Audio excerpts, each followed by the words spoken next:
Time is 6:31. Due to the virtual format of tonight's meeting, I'd like to start by providing some guidelines. We have participants attending by computer and others who may be attending by phone. For all meeting attendees who wish to speak, please speak clearly and pause frequently. State your name each time before speaking. Mute your microphone when not speaking. And if having technical issues, try joining the meeting using a different device such as a smartphone or tablet, or use the call-in information in the meeting invite. And okay. So as a reminder, this meeting tonight is a continuation of the public hearing that began on February 28th regarding the natural environment.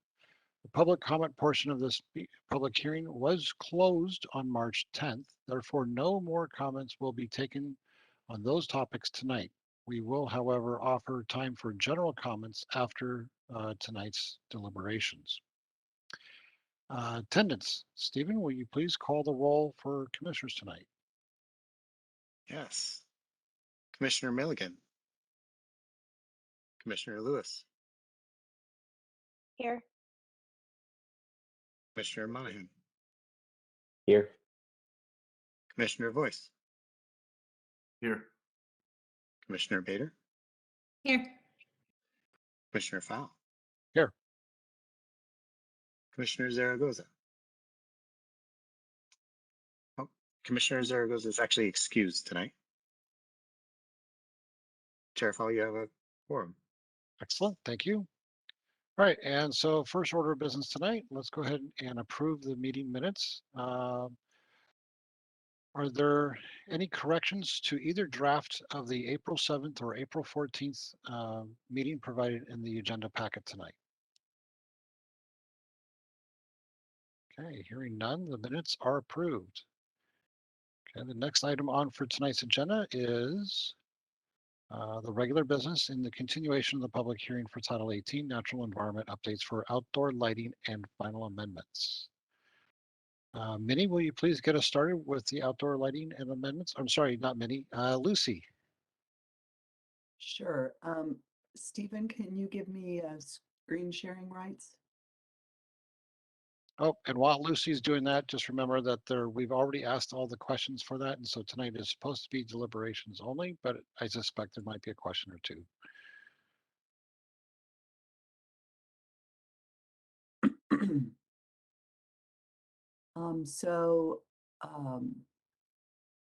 As we did last time, this presentation is a sort of summary of some of the questions and comments that we received.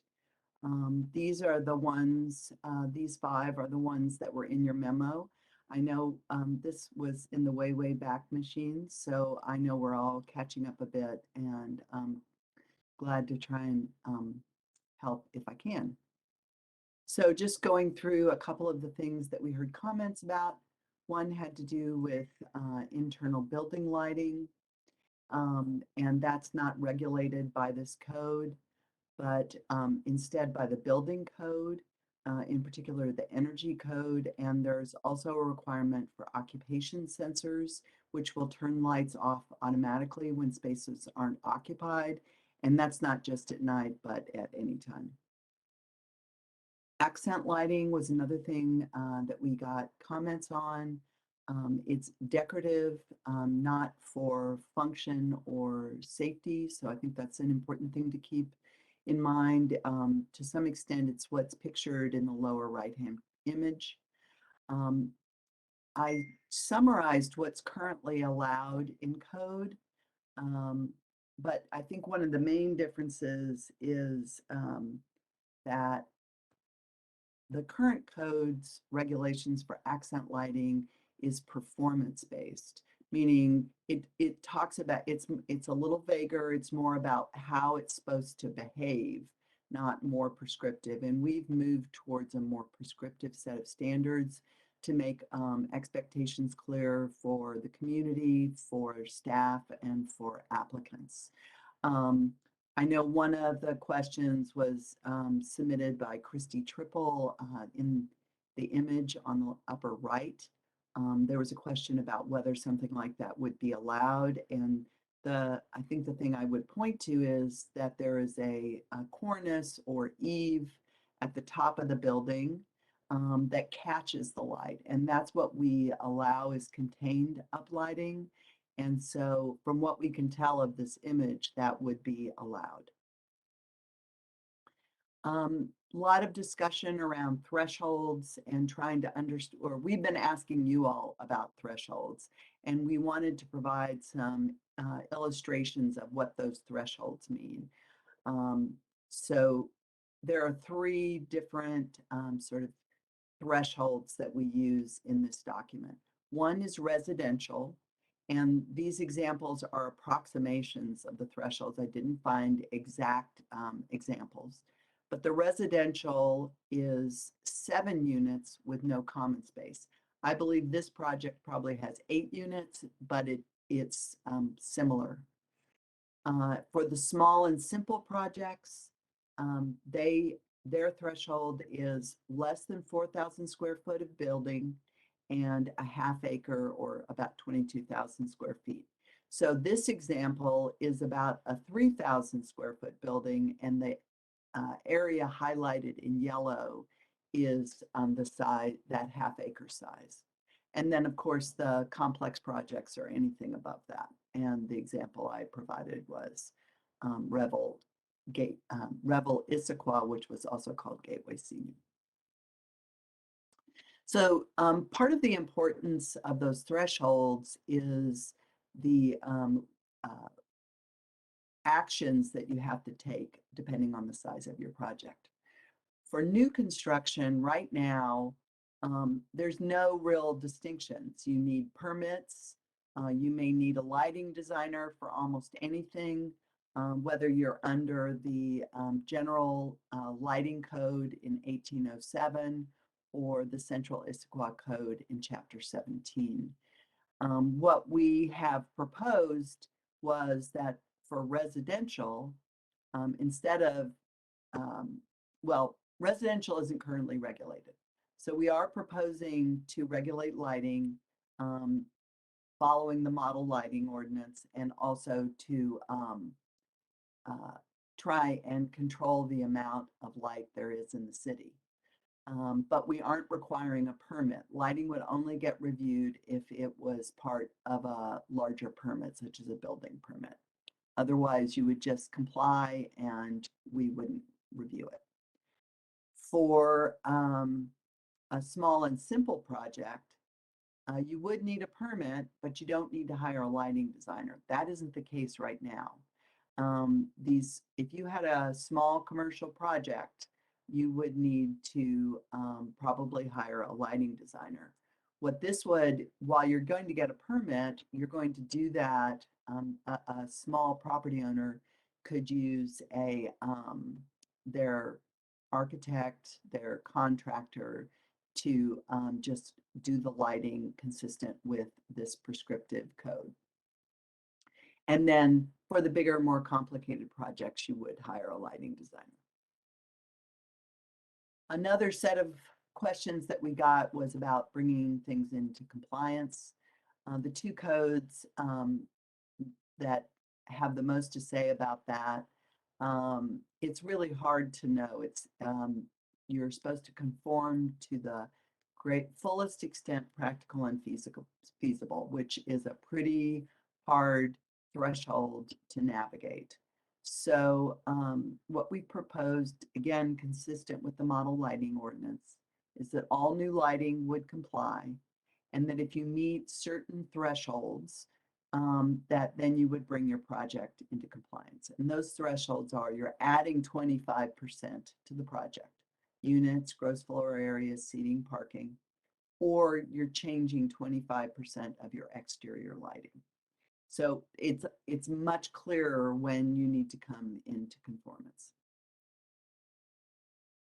Another thing that we asked about, because we had gotten some questions, was about residential projects. Currently, single family isn't regulated, as I said, and ornamental lighting is exempt.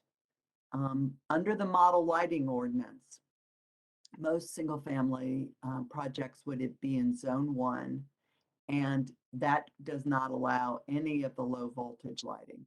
So we thought that was an important piece to discuss with you.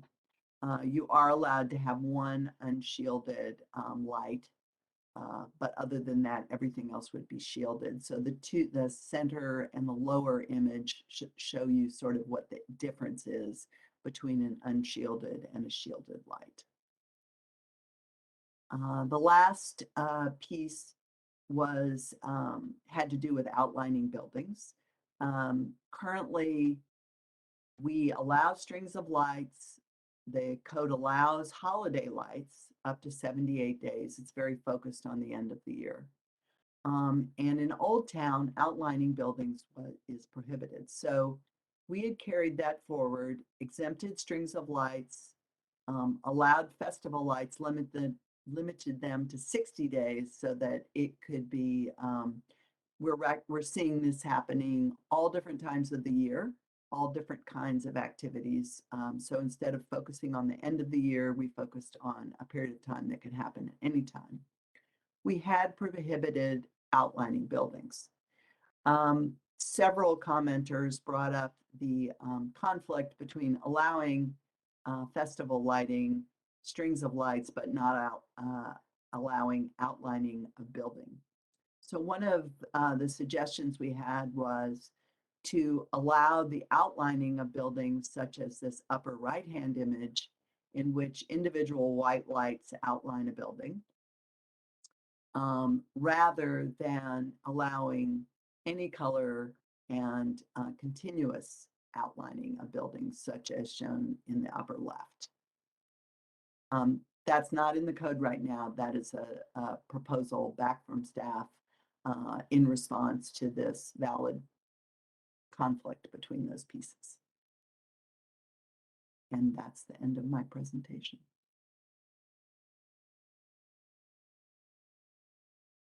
Okay, thank you, Lucy. And let's go ahead. If you have any comments, please go ahead and put it in the chat.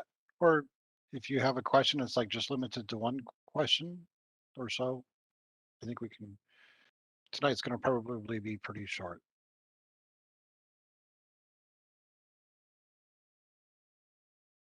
And Joy Lewis, you have the floor. Thank you, Chair Fall. I hope you will humor me and allow me to continue on from our February discussion. And I do have a couple questions before I get to comments, because I wanted to try to clarify. One is, what is being proposed right now to bring current buildings into compliance? I appreciate that we have a prescriptive notion of when you're doing work and it needs to be brought in, but let's say you're not meeting that 25% threshold, right? Right now, what is our plan that again is not going to be codified, but is a part of our model lighting ordinance to be able to say how we bring the rest of existing buildings into compliance? So like most things, it's an incremental process. We do see that with the Title 18 update in general and outdoor lighting in specific, there's going to need to be an education process because things like having the dark sky hours and other things are, it's an opportunity to do something for the city. It's also saves energy for people who own properties. So we're hoping that through an education process, it will make it more attractive. Thank you.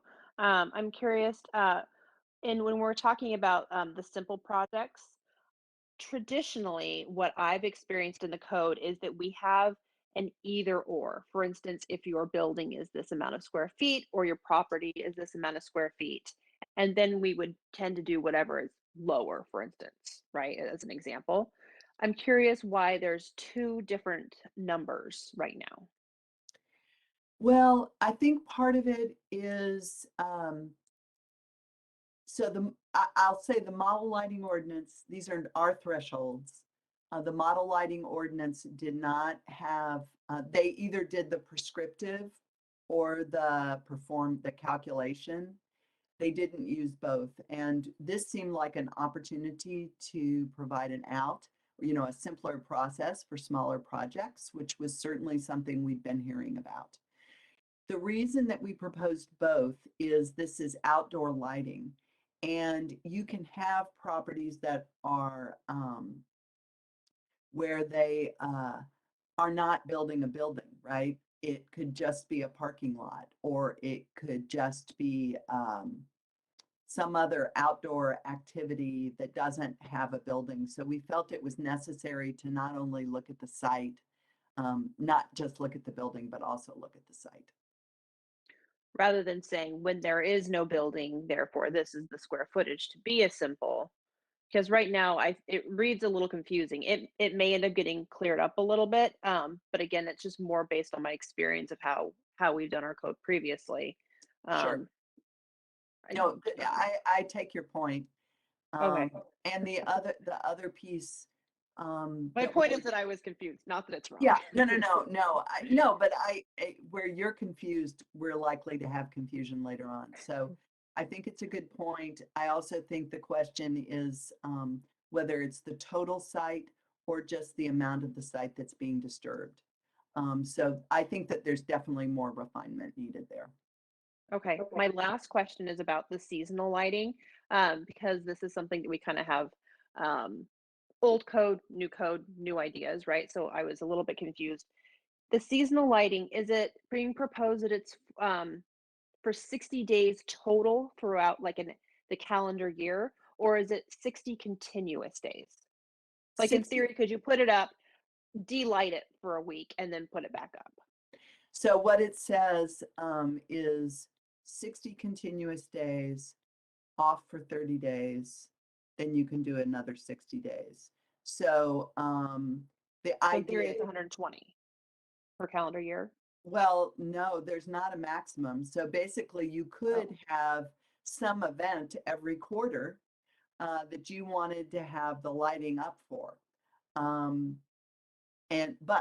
But this is why we're having a discussion. Okay, I'll hold off on the discussion part, but that's what I was trying to figure out was what was being proposed for the 60 days. And since we previously talked about holiday lighting in our old code, and now we're introducing the concept of festival lighting, I wanted to know too, are we separating these two concepts, or are we merging them all into one happy festival bucket? It's one happy festival. I think what we call it is where the festival lighting includes temporary lighting and seasonal lighting in recognition that it occurs for a number of different purposes. Thank you very much for humoring my questions, Lindsay.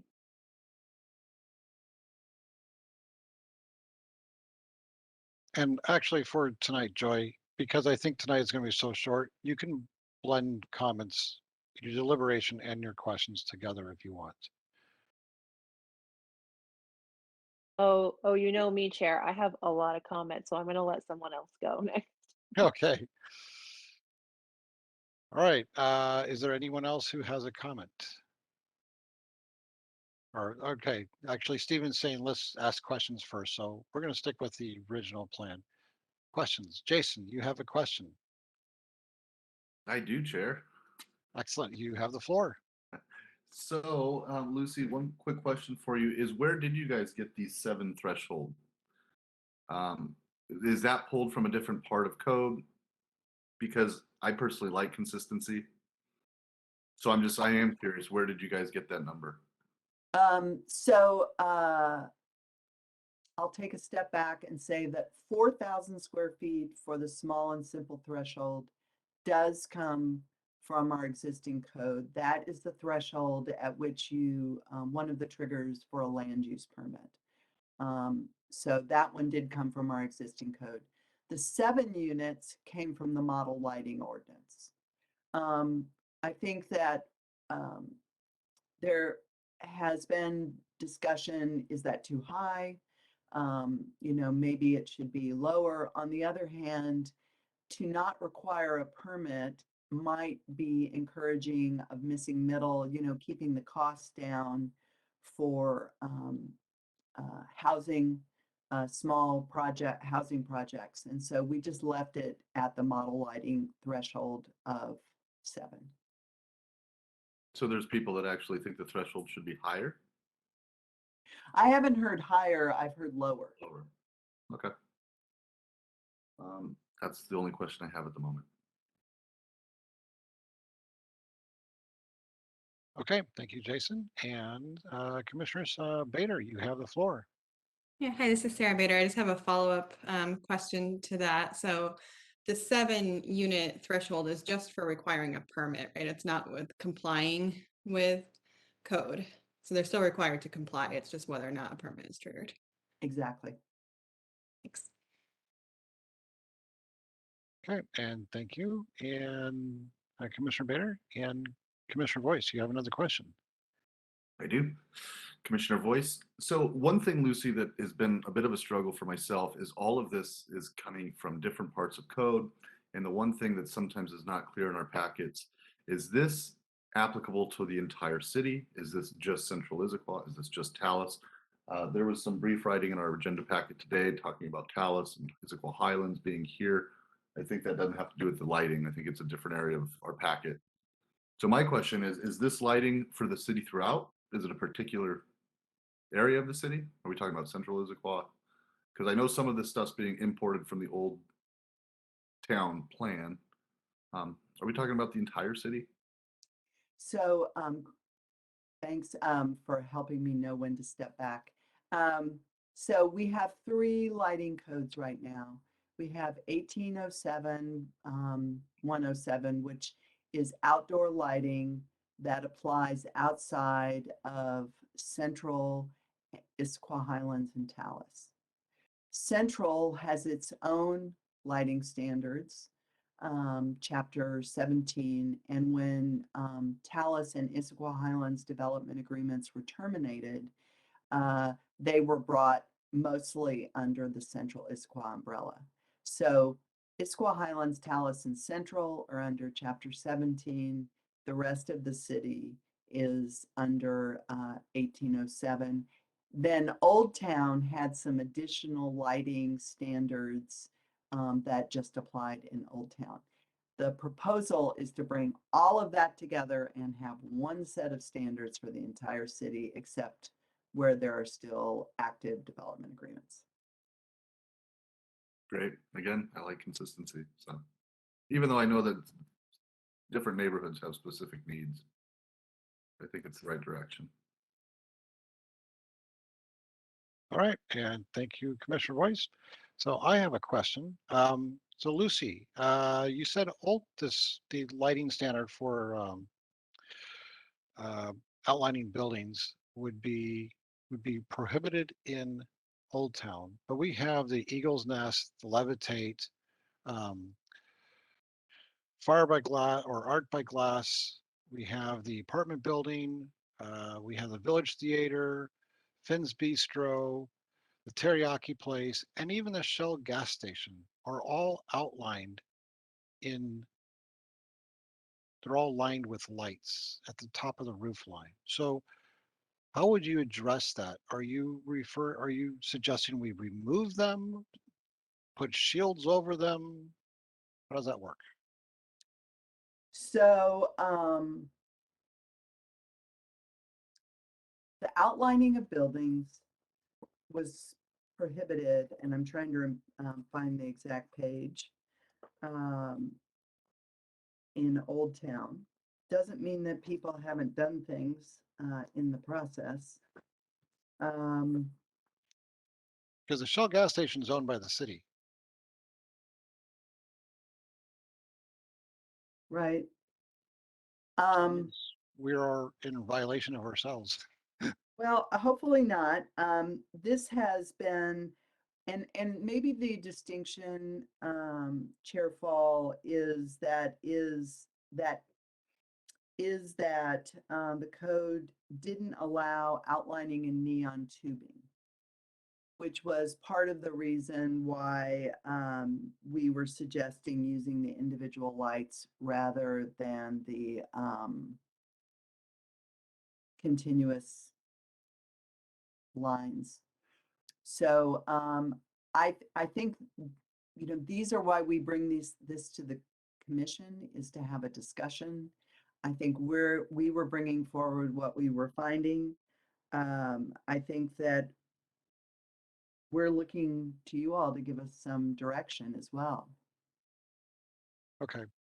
And then I'll provide a comment and when we have comments then.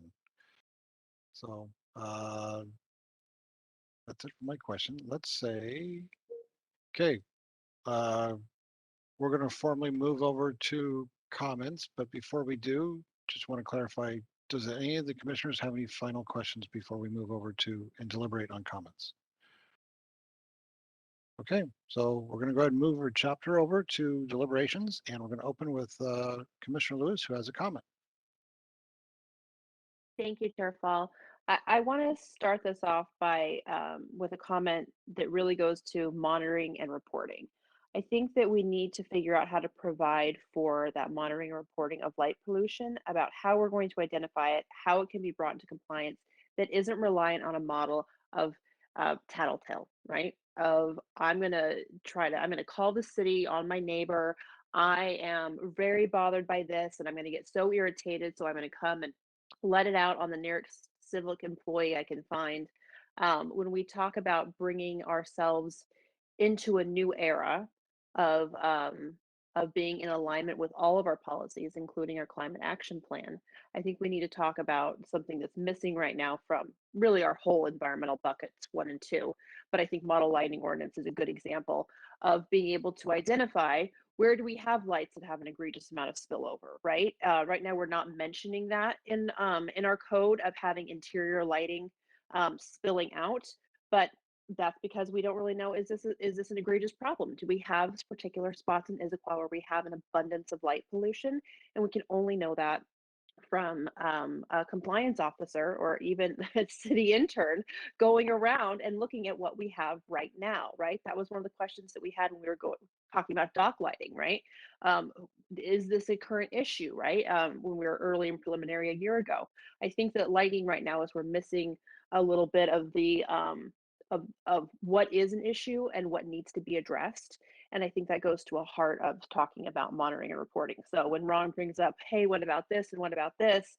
It's something where I see a missing issue right now with our lighting. And so I kind of want to talk about that a little bit, as far as right now in the code, there's really no provision for how we're going to be moving forward, right? We have new buildings and we need to bring in compliance, but we don't have anything addressing where we have some type of egregious light pollution happening.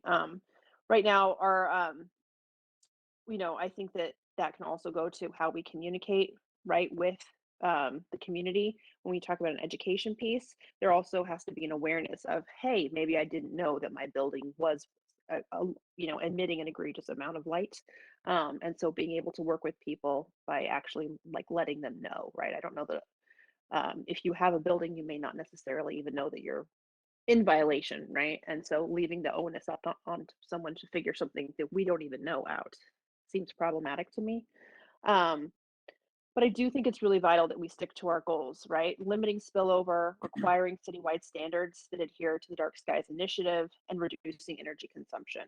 I think it's extremely important that we remember that we're doing this lighting ordinance for very important reasons. It's long overdue. And I have some serious concerns right now with the idea that we would be allowing such um, huge amount of holiday festival lighting. I think it's important that we remember that pollinators are a vital part of our environment, and this is part of why we want to adhere to the Dark Skies Initiative.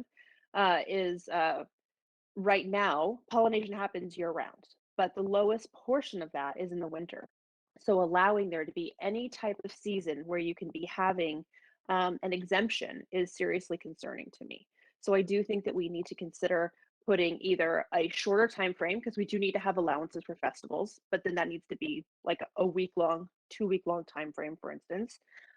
Or we need to be also specifying this is when you're allowed to do it, and we're doing it in the lowest amount of a pollination season that's happening, meaning that November, December timeframe, for instance. So I do think that we need to realign to what our original goals are of spillover, of energy consumption, for instance, when we talk about festival lighting.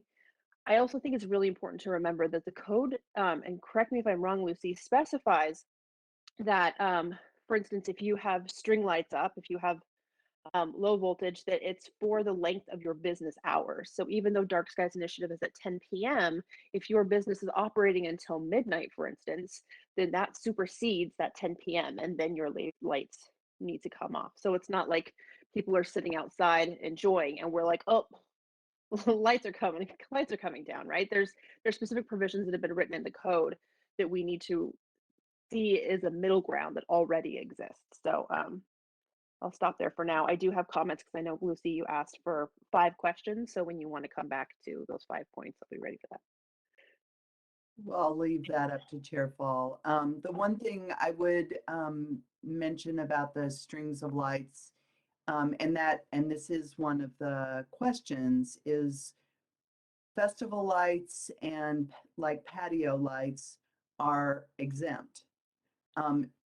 As long as, so the strings of lights have a maximum light, which is quite low. It's like 7 watts per bulb. But because they're in the exempt section, dark skies doesn't apply to them. To string lights, yes. And so that means that the dark sky hours don't apply to them. Yes, but what we're assuming right now is that festival lighting, holiday lighting will be more than low voltage string lights. The same way that we talk about low voltage with residential. Is we're assuming that people aren't neoning their landscape lighting. We're making some assumptions right now in the code. But if a business were to have what we're calling festival and holiday lighting, there's basically a provision that talks about dimming and talks about length of your business hours superseding to when we then adhere to the dark skies. So I don't want it to seem like it comes off like we're having this highly prescriptive lights out situation. I think it's an important mention in the code. So thanks, everyone. Thank you, Commissioner Lewis. And I have a comment here. It's a kind of a question, comment, reflection. If so many of our buildings have permanent outlining, which is probably close to 1/3 of Old Town, maybe part of our Title 18 should include putting those types of lights on a timer circuit. So maybe an hour or 2 hours after dusk, or maybe like an hour after close of business. One that would address energy efficiency. 2, it would also address the Night Skies Initiative. And 3, it would allow flexibility for the businesses to be able to continue using lights. And it would be probably more of a compromise and a win-win for all parties involved. So is there a way that we could add something like that? Is that something what the commissioners think would be good? Kind of a deliberate, I'm looking at everybody and I'm seeing nods. I don't like that idea. Okay, never mind, scratch that. Okay, I've not seen any other comments here. So, Joy, you said you had more to share with us? Chair Fall, did you want to have Lucy bring up? I just remember in our packet there was 5 questions that she was hoping for us to be dialoguing about and be giving staff a response for the next draft. And I didn't know if people wanted to comment on those. This would be a good time. Lucy, do you want to go ahead and go through those questions now? Can you see my screen? So those are the 5 questions. And I'll leave it up to the chair to facilitate as he sees fit. Okay, excellent, thank you. All right, so question 1 we'll discuss, is 7 dwelling units the right threshold for residential projects? And Jason has, Commissioner Voice has clarification. Thank you, Chair. So I'm going to step back, to use Lucy's words. bringing it back. Real quickly, so just so I understand this, festival lighting and patio lighting are exempt. Do I have that correct? You just mentioned that. So festival lighting, as we had just discussed, that's not the same as outline buildings, correct? Uh, well, I think what's been pointed out to us is that we exempt the seasonal festival lighting Sure. and we prohibit building outlining. And that those two are confusing and potentially in conflict with each other.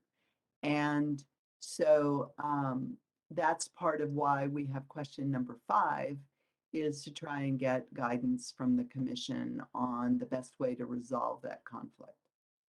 And then to Commissioner Lewis's point, you know, festival lighting includes, again, whether it's Halloween lights or you have, I mean, either a Santa Claus or a Hanukkah, something that's, you know, it's completely, it is a neon light. I mean, those would be allowed, I would imagine, under festival lighting, correct? You know, you have a sled, the whole thing is outlined with a red neon. So there's,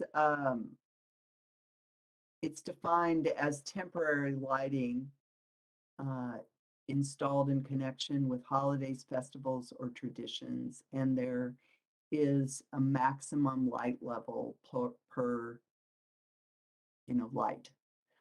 So beyond that, then you're able to do whatever you see fit.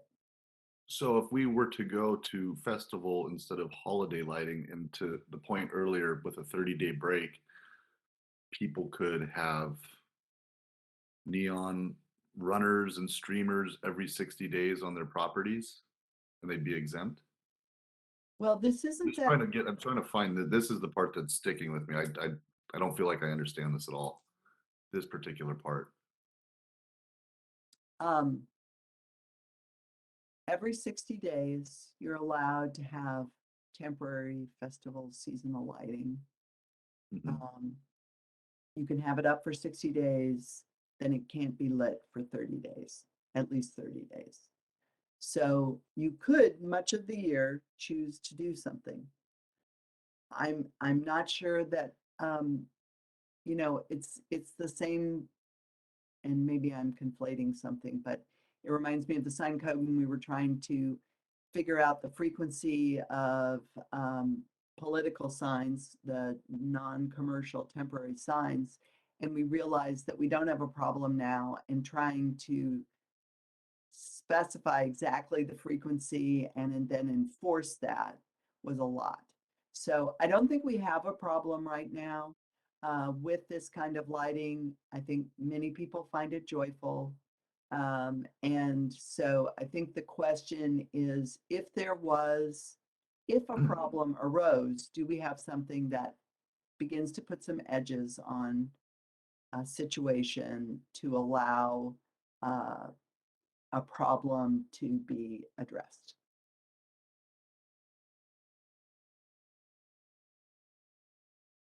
So is holiday lighting only currently allowed in the winter? I mean, we just celebrated 2 big holidays, Passover and Easter. So can I have an outline of an Easter bunny and a big thing of matzah in my front yard?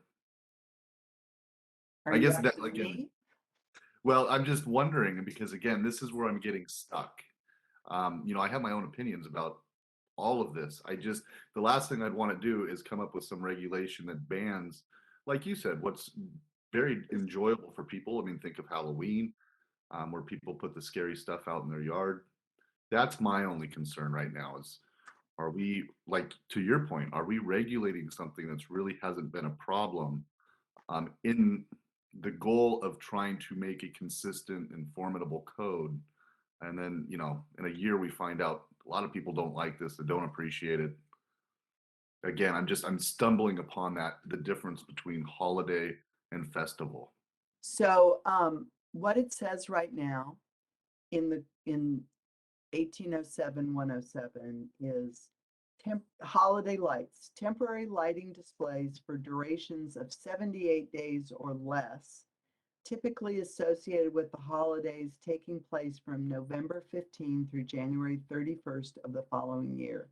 Displays determined to have the characteristics of a sign may be subject to the provisions on that. Holiday light displays with potential traffic or environmental impacts may require a special event permit. So that's what the current code says.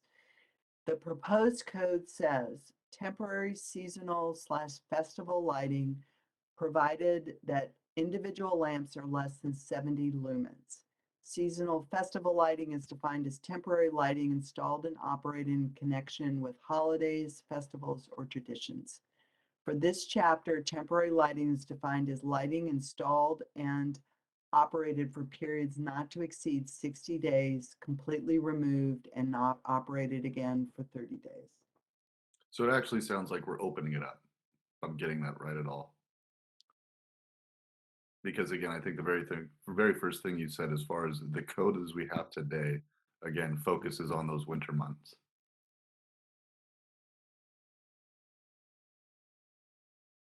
I think it is associated with Thanksgiving through January. Correct. Well, probably as good as I'm going to get it. So, all right. I'm ready to play with the questions. I'll let somebody go first. Okay, and Commissioner Lewis, you were next. Thank you, Chair Paul. If you will humor me, I would like to start the buckets in reverse because I want to go off those good questions and comments that Commissioner Boyce said. So in addressing number 5, I think that what I'm understanding, Lucy, is that right now we're still fine tuning. And I think that what we need to do is actually specify in the code winter months, right? So if we're going to say 60 days for winter months, we can't start repeating that 60 days. One of the things that you just said that was clear was completely removed. The cost to a business to completely remove the outline of their building for 30 days and then pay someone to then go back and completely restring up those lights, right? To then do another 60 days, they're going to leave the lights on the building. They're just going to flip the switch off, right? So what we're trying to avoid is having the old way that we had extreme amounts of light pollution. And yes, light pollution is a serious problem in our community. It has been, and we're long overdue for addressing it. So when we get into holiday lights, it's a little bit trickier and it has a little bit more nuance to it. But the idea that we would allow any business, whether it's a temporary festival at any point in the year, to have 60 days, right, is to me pretty doesn't fulfill the intent of what we're trying to do with our model lighting ordinance.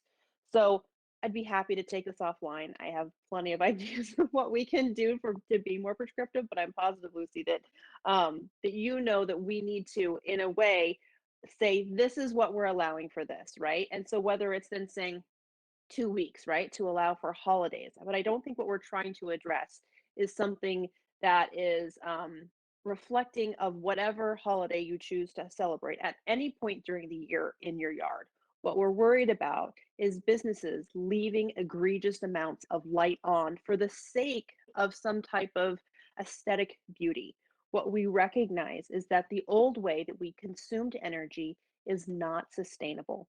It's not healthy for our environment. We're having really deleterious effects. So we're addressing that in one way with our building light ordinance. So we need to clean this section up, and when addressing point 5, to be a little more prescriptive of saying this is when we have a low pollination season. This is also when we tend to have our lowest amount of light throughout the year, our darkest days. This, went to Lucy's point about people finding joy in lights during a dark times of year, right? I think there's a lot of ways that we can include something for everybody without having this free for all with the festival lighting model. Thanks. Thank you, Commissioner Lewis. And Commissioner Voice, you have the floor. Thank you, Chair. So I'm just going to follow Commissioner Lewis's lead. I'm just going to give you my opinion about question 5. So I'm going to take the opposite track. I'm going to forget the neon lights. I'm just going to talk about as far as buildings being outlined. I think they should be allowed. I think of Paris, the city of lights. It's hard for me to even imagine, um, trying to put some of those regulations on such a beautiful city. I personally think lights beautify the city. It creates liveliness, it creates neighborhoods.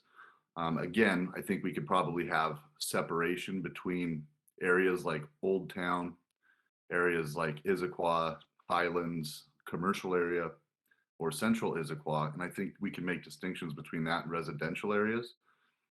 But to me, the idea of having a dim downtown and trying to follow the dark hours, um, that's horrible to me. I would be very disappointed to see something like that happen. So I do think and again, this is just me talking personally. I personally don't like neon outlines. I think the classic string lights with the individual bulbs looks classy. But yeah, I wouldn't be a fan of seeing that myself. And again, I think of major rural, not rural, but urban areas where, again, I mean, some of the fun of driving around at night is to actually see these cities and their buildings lit up. I live at the end of Old Town, so again, for me to imagine a 10 o'clock dark sky or see the theater go dark at 10 o'clock on a Saturday night because obviously it's not being used at that time, to me that would be sad. I don't think I'd like that at all. Thank you, Commissioner Voice. And Commissioner Monahan, you have the floor. Yeah, hi, Matt Monahan. I'm going to side with Jason on this one. I agree with the ability to be able to outline with lights. Not a fan of neon, but yeah, I'm okay with allowing it. Thanks. Thank you, Commissioner Monahan. And Commissioner Bader, you have the floor. Yeah, hi, this is Sarah Bader. I'm jumping on the same bandwagon. I think that the outlining of buildings, again, in kind of the more commercial areas creates a really nice sense of place that would be lost without it. I don't think that they need to be on till like 2 o'clock in the morning or, whatever, but I think as long as, people are around, I think that we'd lose like a lot of sense of community. And to Jason's point, kind of the joyfulness of place if we took that away.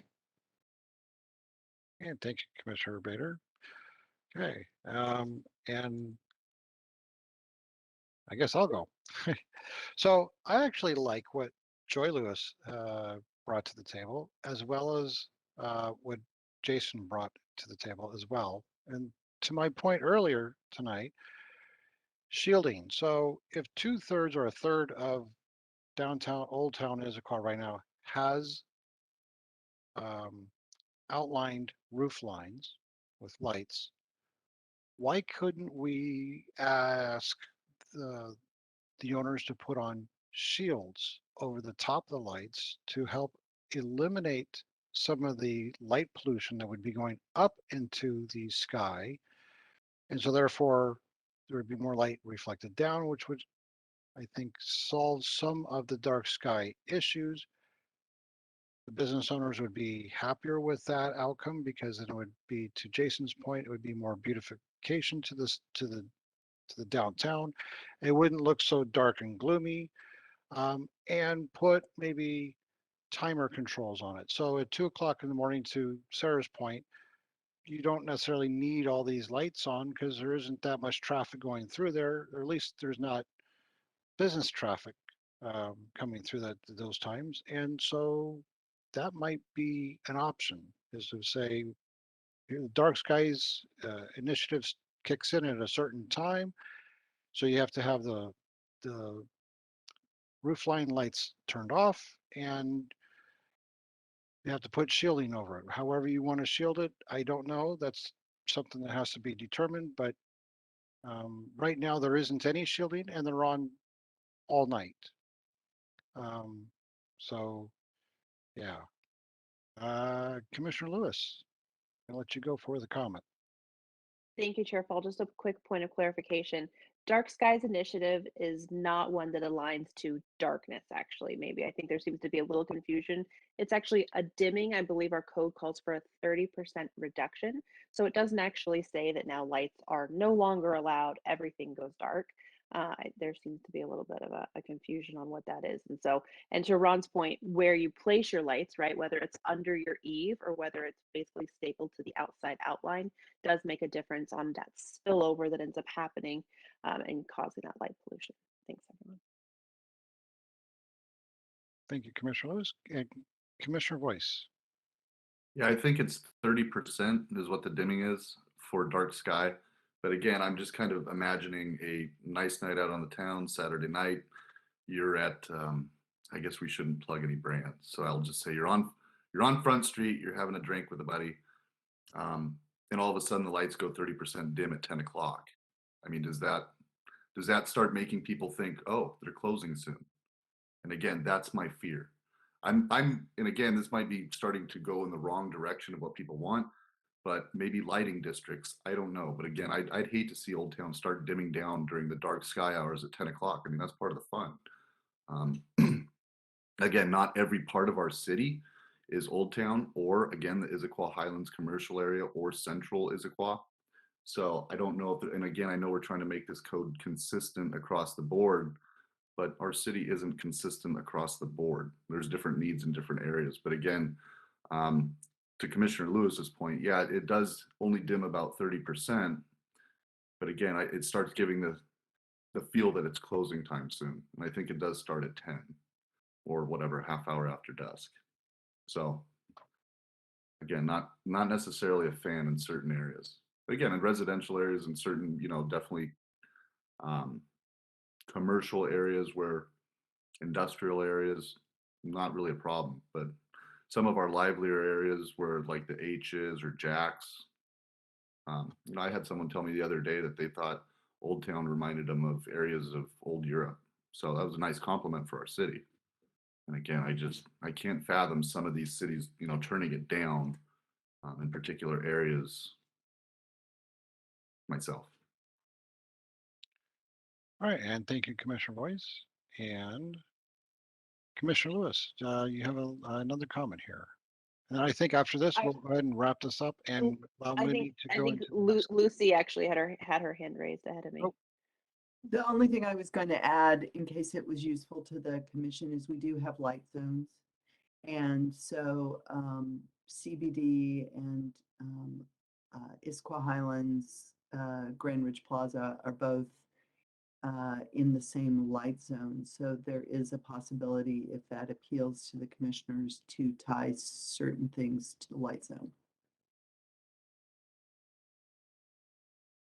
Chair Paul, I was just going to continue the volley of saying that I thought that when staff wrote in that the operating hours of the business superseded dark skies was a good workaround to that. That you may see, for instance, a business, if you're sitting on Front Street, a business that is closed, not in operation, having their lights dimmed would be very different than if you were sitting actively in a space and having the lights dimmed, like a last call kind of a nod, right? That you would still be sitting at your chosen bar and the lighting wouldn't be affected as the way that it's written right now. And I did want to make mention that, as we have this shift to more of a climate focus, cities around the world are actually dimming their lights. Paris is a great example, Sydney. And in fact, throughout the year, they actually go completely dark to try to bring awareness to this issue. So other cities are doing this. We are not the first. Pittsburgh is a great example. Colorado has several cities, for instance. So we are not leaders right now. there are plenty of other cities who find this as being very useful. And thank you, Commissioner Lewis. And to Commissioner Lewis's point, change is always difficult. And I kind of think back to 4th of July. Some people think that we should ban fireworks, and other people feel that we shouldn't take, that's my patriot. That's how I show my patriotism, and that's my freedom to be able to use fireworks. So kind of we're getting into that topic now, I think, where people are going to say, well, this is too much oversight and so on. But I agree. I think we need to start having that change, and it's just maybe more difficult. So maybe not make them super strict moving forward, and then maybe do an update in years after people become more socially adopted to them. Okay, I'm going to stop babbling and I'm going to hand the floor back over to Minnie, who is going to go through some of the recap of the changes that we've had for the natural environment topics. Thank you, Chair Fall and commissioners. So did we wrap this up as with some sort of consensus on what are we doing with the outlining of the buildings? Is there? I heard three no's or three votes are in favor of keeping the outlining. I think we And only answered question 5 and maybe a little bit of 4. They took the questions down, so I assumed Lucy was happy with what we were saying. Yeah, no, I think we got a little bit more on the presentation questions. so to conclude the answers to question 5, um, sounds like there isn't a consensus on um, outlining of the buildings, but perhaps having some sort of limit on the lighting levels or something like that, but still allowing outlining of the buildings. And if there's a way to for them to have it under the eaves, that's preferred option. Or Let's, yeah, I have an idea. So I think we could probably address some of your concerns here. So pertaining to question 5, how many people, let's just say, show of hands, feel that we do not want neon lights? Okay, so that's unanimous. So many no neon lights. okay. Uh, I guess the next one would be, how many people feel that it's okay to have string lights and roof lines outlined with individual incandescent or LED lights, like the way they are today? Okay, so I think there was one. I don't see. Get to see if I want to be able to see everybody here. 3. 3. Okay. Uh, so it's okay to allow the individual lights, like what I just said, but this time add a shield over the top of them so that you don't have extraneous light pollution. Okay. Okay. And then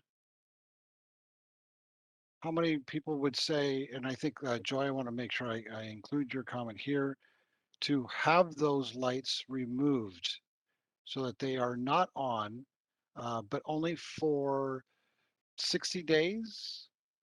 Joy, is that correct? You want to ask the question? I think we need to fine tune we can call it a season of lighting, which is in a low pollination time and also in a high festival time, which kind of tends to be for the last 2 months of the year. I think that outlinings of buildings and things like that, when we would kind of have more tend towards more lighting, I think would be written into the code rather than I'm currently against the idea that we would have 60 continuous days, 30 days off. And I do want to point out that right now, the language would say that it needs to be completely removed. That language is very particular. And so that would mean that all your outlines of buildings would need to be completely removed.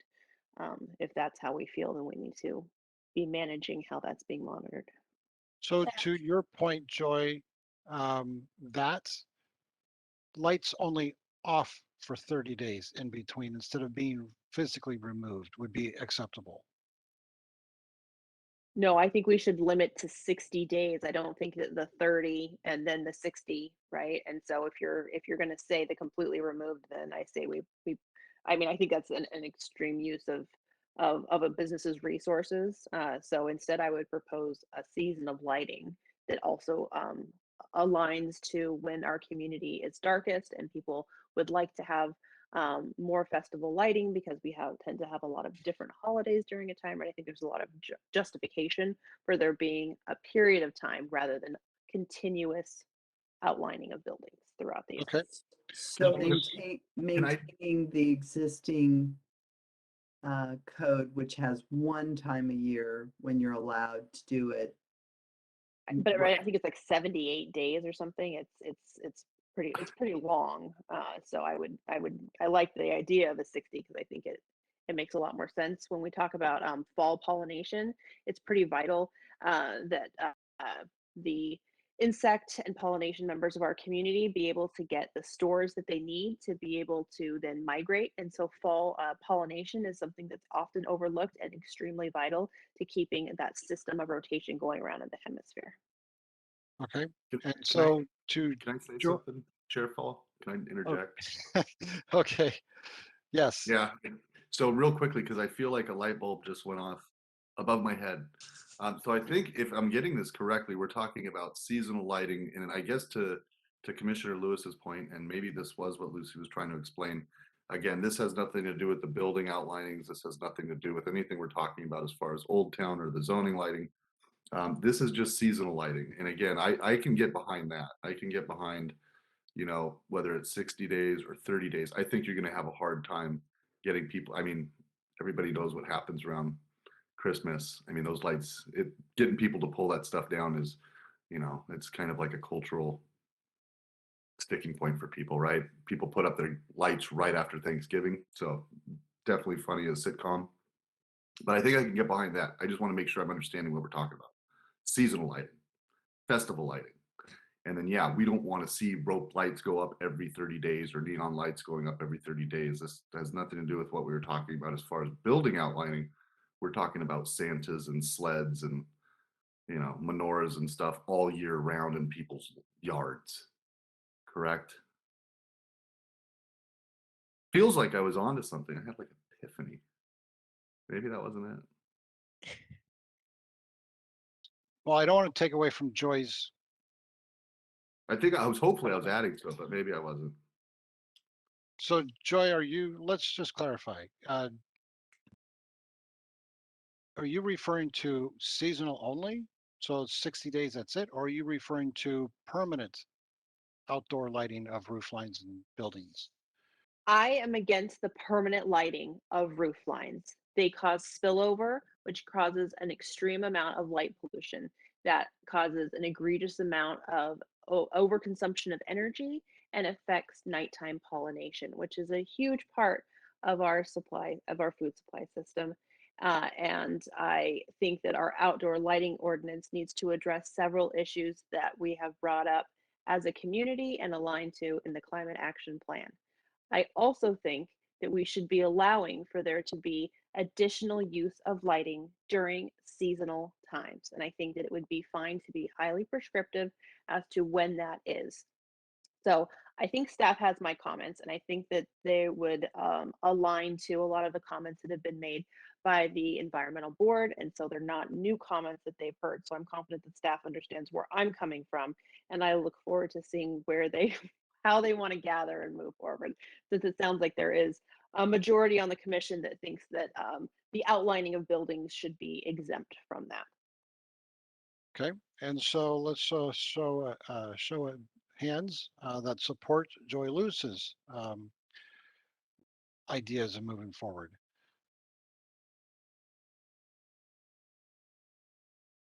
Okay, and so now we've answered that. I guess let's just hit number 4 really fast because I think we can knock that one out. Should exempt lighting such as cafe and festival string lights have to be turned off to comply with dark sky hours? That sounds like it's referring to string lights specifically, um, such as like outdoor lighting for bars and things like that. Show of hands. Do we want those to be turned off to comply with dark sky hours? And what is dark sky hours? 10 p.m. to 6 a.m. or 30 minutes after close and 30 minutes before opening. Okay. I can go with that. There's no reason why an outdoor cafe should have string lights on after hours. I'm in support of that. Okay. Let's see. Should single-family resident properties be allowed to have low-voltage landscape lighting? Do we want to comment on that? Or do we just want to take a show of hands right now and do we support it? Do we not support it? Low voltage lighting is probably less than 20 watts per light, which is probably 70 lumens.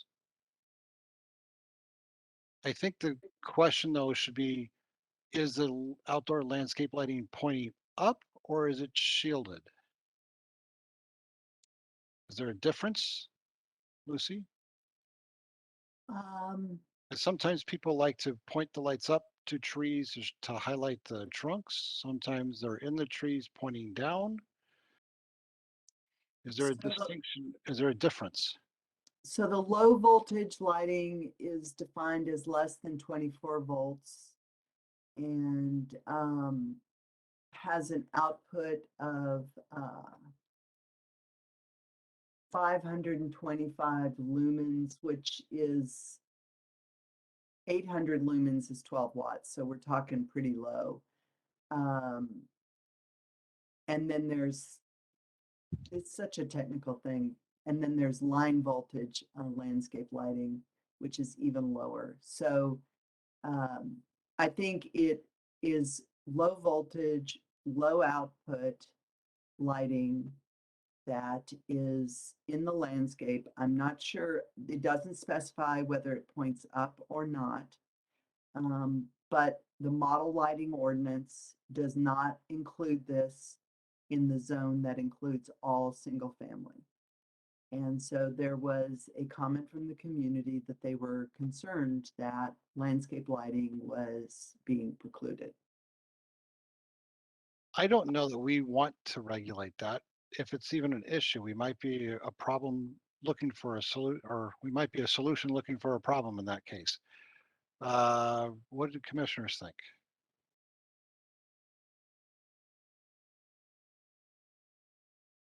And Commissioner Voice, you have a, actually, Commissioner Luce, did you just go or did you put in a question already? I did, but I'm happy to go after Commissioner Boyd. I think actually Commissioner Bader beat us both. Oh, you're right. Okay. Commissioner Bader. Yeah, that's okay. My comment was back on the festival lighting. So if we go back to that topic, I can comment on that, but I'll pass for now.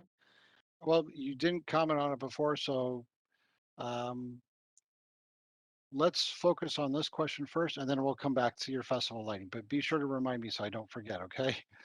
Okay, Commissioner Lewis.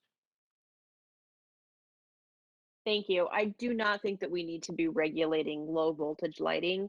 If the city finds that this is an issue, right? For instance, let's say that we believe this to be an issue, and so we're trying to correct this right now in the current model lighting ordinance. I think we need to have a clear distinction between low voltage pathway lighting versus upshot landscape lighting, which diffuses an extreme amount of light into into the atmosphere. And so then what I would say is that we should really be applying dark skies for dimmability, and we all should also be having the use of timers. There's no reason why a tree needs to be lit at 3 a.m. So we need to have a distinction in our code. If we do want to be more prescriptive on our residential, that the use of timers needs to be mandatory. To Ron's point earlier, I think is a good thing. But low voltage right now, I think is not an issue, and we especially want to be able to have solar lights, right? Things like that, where we want to be encouraging how we're consuming and using our energy right here in the residential lighting area. Thank you. And Commissioner Voice, you have the floor. So I'll just briefly add, yes. Yes, they should be allowed to have low voltage landscape lighting. I think one of the other things that wasn't mentioned is enforcement becomes a very big problem if we were trying to regulate this. This is one area where I'm all in favor with dark sky hours because again, after a certain time period, it's, people aren't driving around at 11:30 at night. So again, I'm all in favor for that. So I'll leave it there, but yes.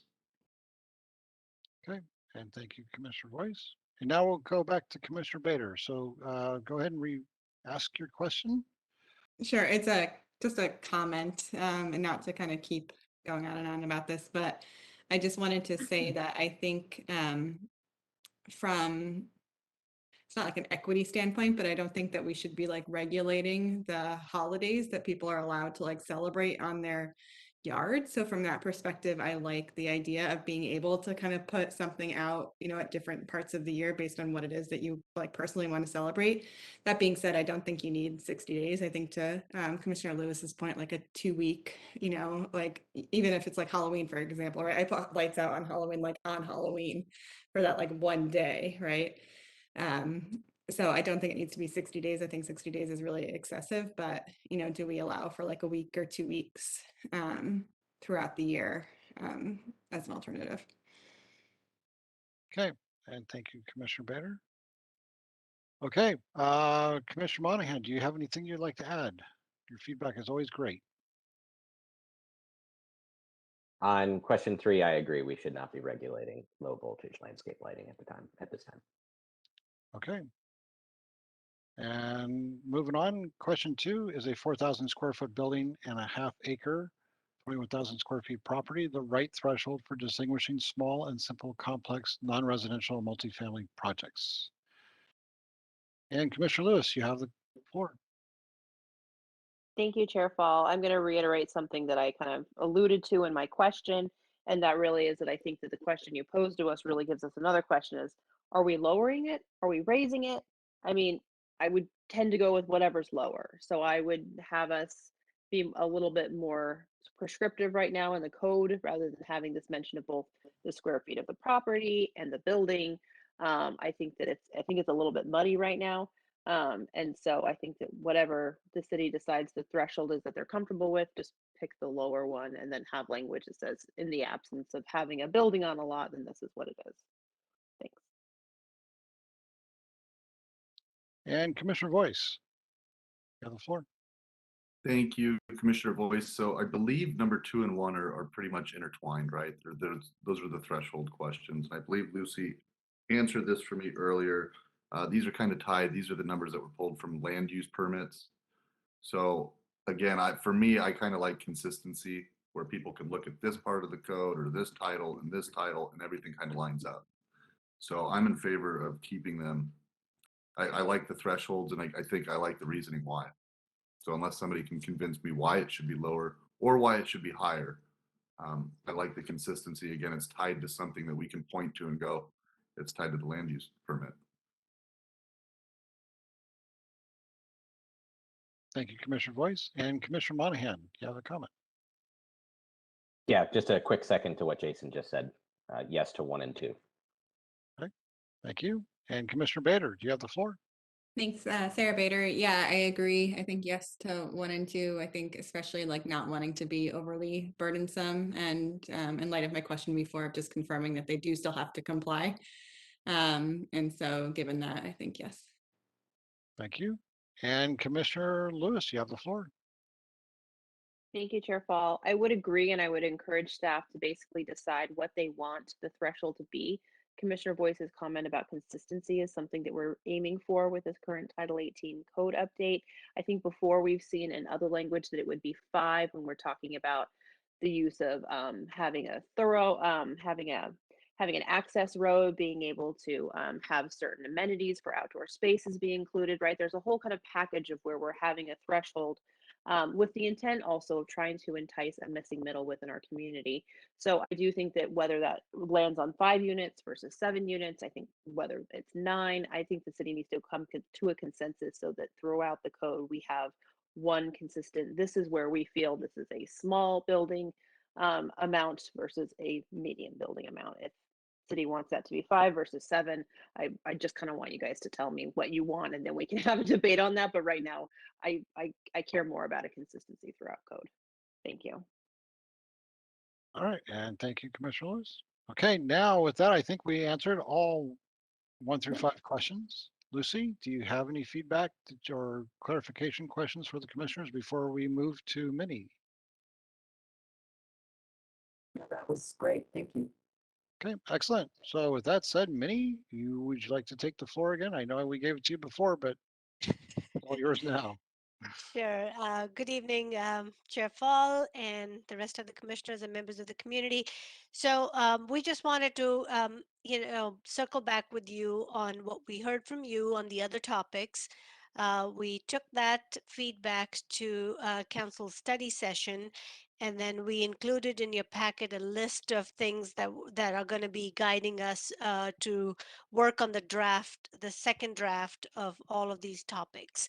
So I'm happy to go through that list of, it of course includes all these topics of the shoreline, the wetlands, the fish and wildlife.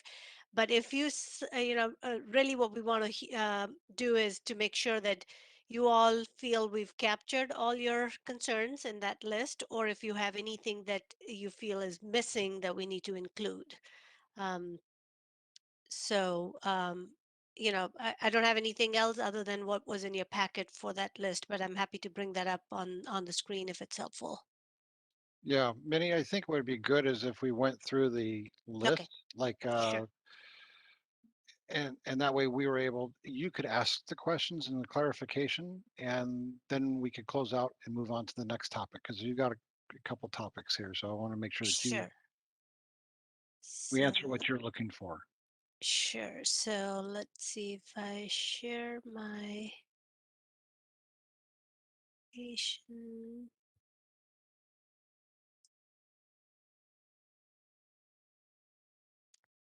That's not what I wanted to share.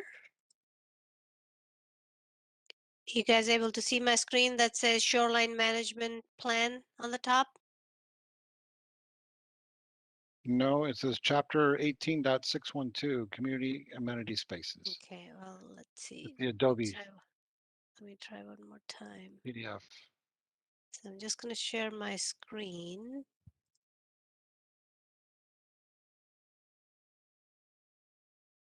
There you go.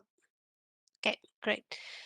Um, so starting off with the Shoreline Master Program, so we heard, and we were planning to do this, was when we finished the conversation in the critical areas, because two of the streams are designated as shorelines of the state, that we would reference the correct sections.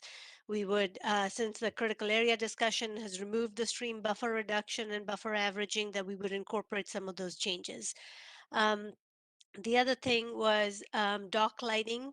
There was general consensus that we've met what was proposed in the code. There was general consensus about that, and you'd asked a city council to provide some additional resources for support. So more programmatic things needed, but the code was fine.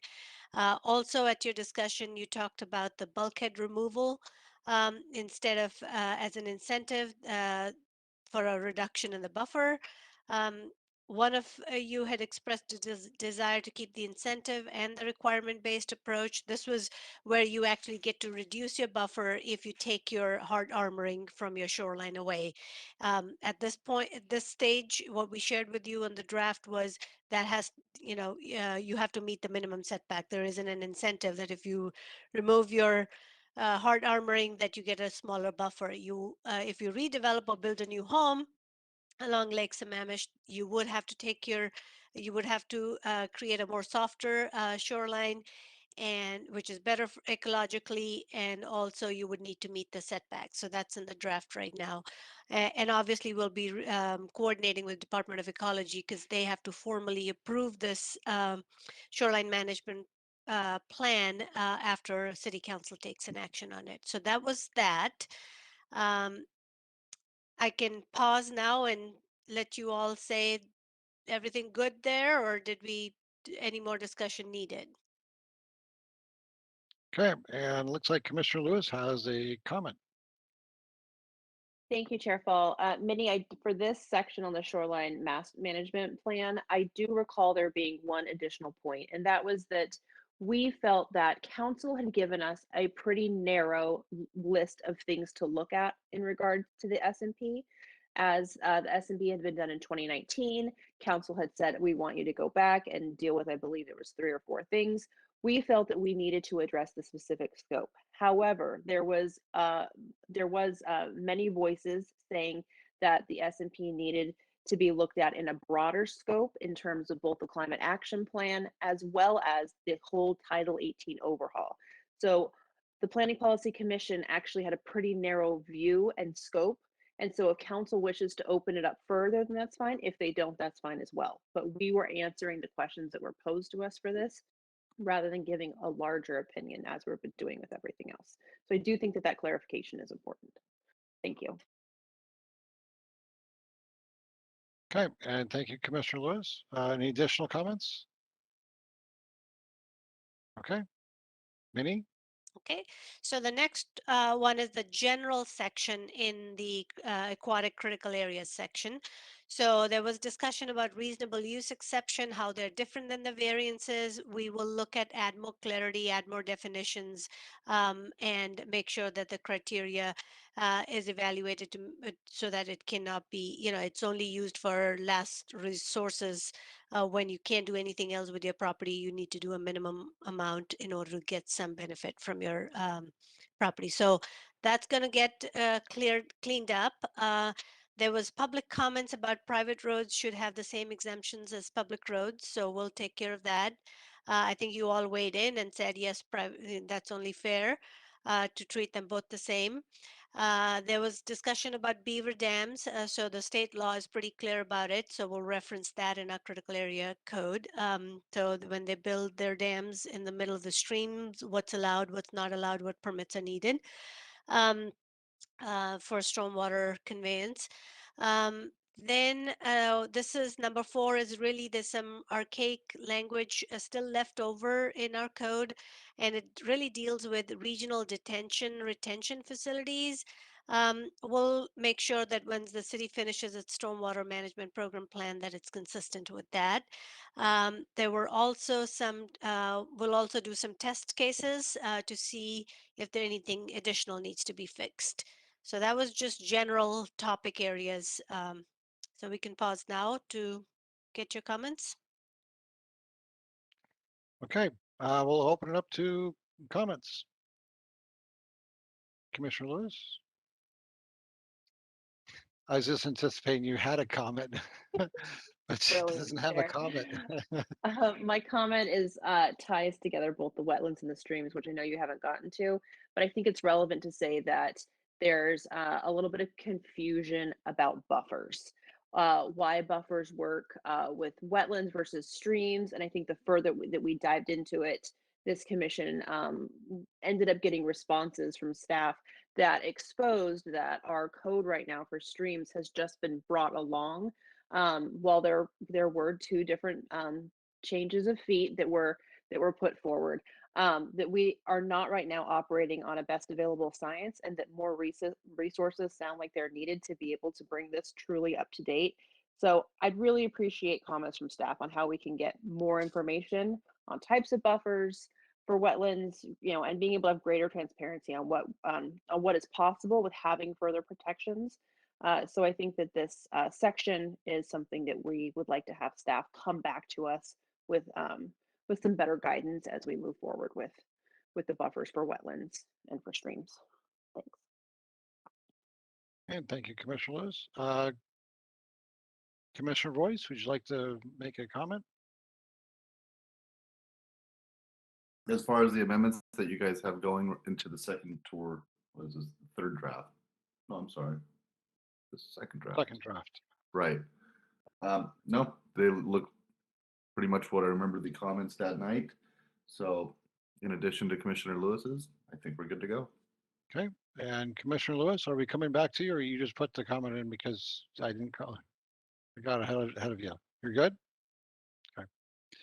All right, Minnie, it's back to you. Okay, so the next topic is wetlands. In this one, I think this was the one that was pretty clear guidance from Department of Ecology, and we've taken that best available science and produced. We're happy to answer any questions you might have on this. But one of the things that I think we're going to look at was really this, when do we want enhancement opportunities. I think we heard that we should look for those. Obviously, there are some legal bounds that we have to stay within. However, there was this section I just did a cut, included it here for your easy reference, as to when does this kick in. So if you have a sparsely populated buffer, not in good shape, more than 50% is covered by non-native species. In that case, if you redevelop or there's new development, uh, in that case, you would have to enhance it or go with the highest buffers of your class under our table. So we'll look at to clear this thing up and look for other opportunities. But it was the wetland section seemed to be the most clear in in terms of what we had produced at this stage. The streams, we'd fix the classifications and the definitions. I think we heard that we needed to pull these out from the fish and wildlife habitat conservation section into a separate section of its own. We're going to eliminate the buffer averaging.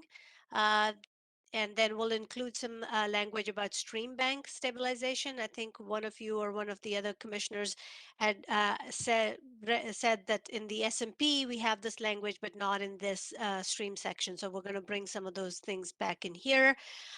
We are recommending that the full inventory characterizations of our streams work occur as a whiteboard item, because King County right now is also doing a floodplain and channel migration study for Issaquah Creek. So there's some benefits of doing a more comprehensive look at the buffers. They are based on, the current proposal is based on best available science. I think what had come up was one latest document produced by Fish and Wildlife dated 2020. So we can look at that with this additional work that we have recommended be on the whiteboard. But city had done some previous studies that clearly are the guidance factor for what is on the ground and how the buffers meet the best available science. So that's wetlands and streams. Do we want to take a pause and see if we've captured the list correctly? Okay. Any comments?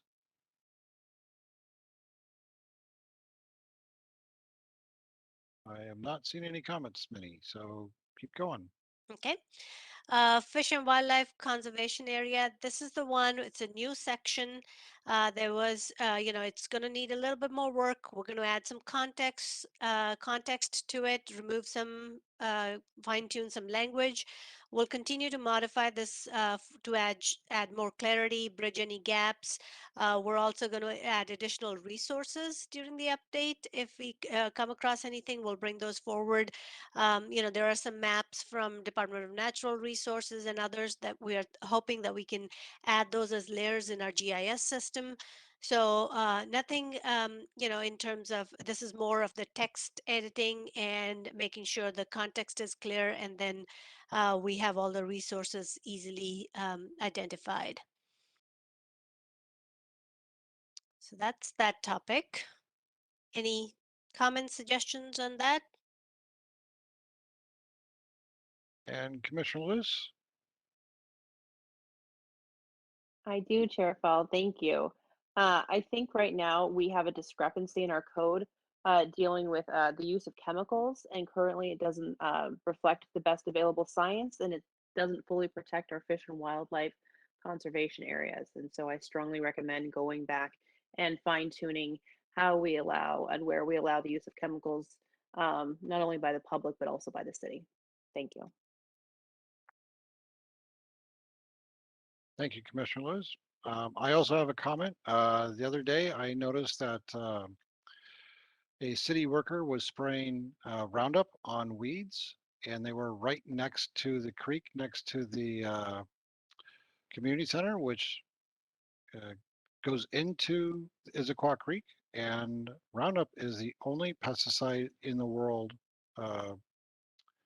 Roundup is not allowed to be used in any other country except the United States because it is so toxic, not only to wildlife, but to humans. So Want to bring that up. That's something I saw. We should probably broaden this out to include herbicides and pesticides used by the city for weed control, because that is a big issue. If they spray it on the ground, it always gets into the creeks.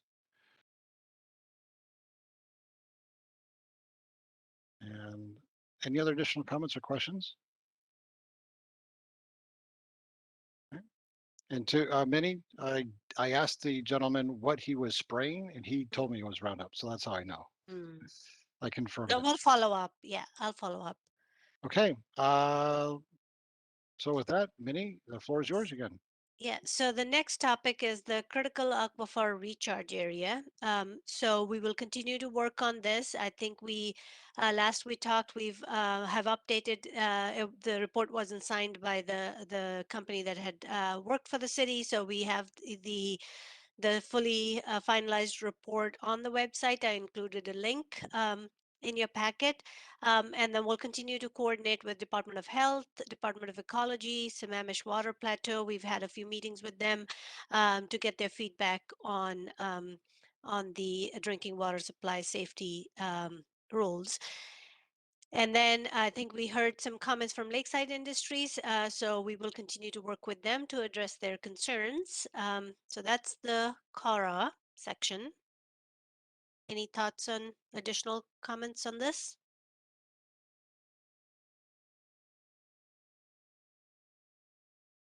I'm not seeing anybody typing or reaching for the computer, so I say, Minnie, keep going. Okay, so the last topic is the geohazard areas.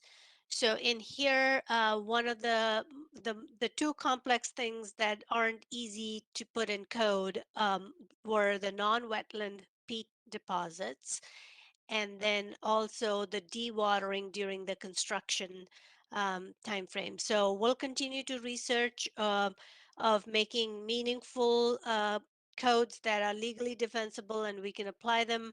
Uh, but like, we included more information here for some thoughts for you all to think about uh, as, if you have any suggestions on how we could go about crafting some of these rules and regulations. But these are things we're going to research further, these two topics. And then what we heard from you all was the steep slope buffer and community members that we need to come up with a sliding scale. So not just the 50 feet buffer on 40% slopes from the top and the bottom, but really take into consideration the vertical height of the slope and then come up with this sliding scale. So we'll work on that. There was also some reference to Issaquah Highlands final plat had some conditions as far as coal mines go. So we'll make sure that we're consistent in the code language, and then we'll continue to test the code, apply the existing code and the new code and see what the differences are. So that's on the geohazard section. Any comments, suggestions for this one? I see a comment from Commissioner Voice. You have the floor. Thank you, Chair Fowl. So yes, I think the amendments look great. And I just wanted to say, last time we know so little about Pete. Now we know a ton about Pete. So great job to staff. And yeah, I think as far as the amendments, good job. So just wanted to point that out, as that was interesting to read all about that Pete. I didn't realize there was that much to know about it. And I'm looking forward to you guys' presentation once you guys start digging further into these amendments. Okay, thank you, Commissioner Voice. And I'm not seeing any additional comments. So, Minnie, floor is yours. Okay, that concludes the list. And, a lot of work went in from all of you. Late night studying, I'm sure, and very complex material. A lot of input from the community, engaged community members, and them, trying to understand the code and how we presented the information.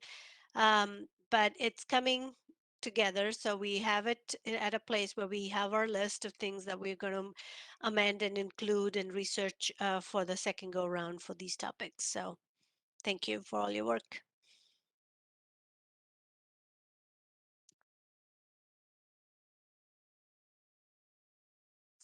You're on mute, Chair.